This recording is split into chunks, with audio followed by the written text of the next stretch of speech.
Hi உறவுகளே, எல்லாருக்கும் வணக்கம். இன்றைக்கி எனக்கு பிறந்த நாள். அதனால் ஒய்ஃப் கிஃப்ட்டு எடுத்துன்னு வர போயிருக்காங்க. என்ன கிஃப்ட்டுன்னு எடுத்துன்னு வர போகிறாங்க தெரில. ஒரே நைட்லேருந்து ஒரே சர்ப்ரைஸாக இருக்குது. பார்க்கலாம் எந்த கிஃப்ட்டு தராங்கன்னு. என்னங்க? என்னம்மா கை நீட்டுங்க. என்ன கொடுக்க போகிற? கை நீட்டுங்க. அது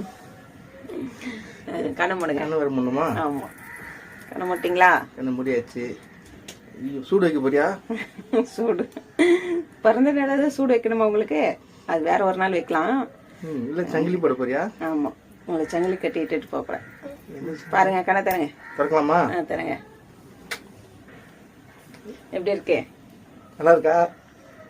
அக்கா கிஃப்ட் கொடுத்துருக்காங்க. எப்படி இருக்கு? நான் கேட்டதுக்கு பதில் சொல்லுங்க. எப்படி இருக்கு? ஃபர்ஸ்ட் அவங்களுக்கு காமிச்சிடுவேன். நல்லா இருக்கா? நல்லா இருக்குமா? சூப்பரா இருக்கு. நம்ம சப்ஸ்கிரைபர் பிரீத்தி மேம் இருக்காங்களே, அவங்க அக்கா அண்ணனுக்கு கிஃப்ட் கொடுங்க, கிஃப்ட் கொடுங்கன்னு சொன்னாங்க. நீங்க கிஃப்ட் பார்த்து அக்கா கொடுத்த கிஃப்ட் எப்படி இருக்குன்னு கமெண்ட்ஸ் பண்ணுங்க, சரிங்களா? வாழ்த்துக்கள் சொல்லிடுங்க. பிரீத்தி மேம்னால ஒரு கிஃப்ட் வந்திருக்கு. பிரேஸ்லெட். தேங்க்யூ.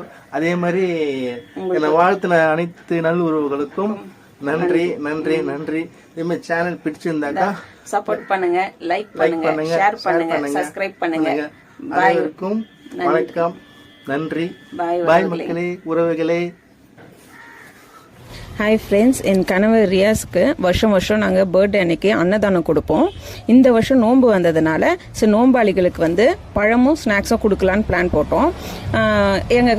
எங்கள் சப்ஸ்கிரைபர் ராபியா சிஸ்டர் அவங்களோட கணவர் சாகுல் அமித் அவருக்கும் இன்னைக்கு தான் பர்த்டே.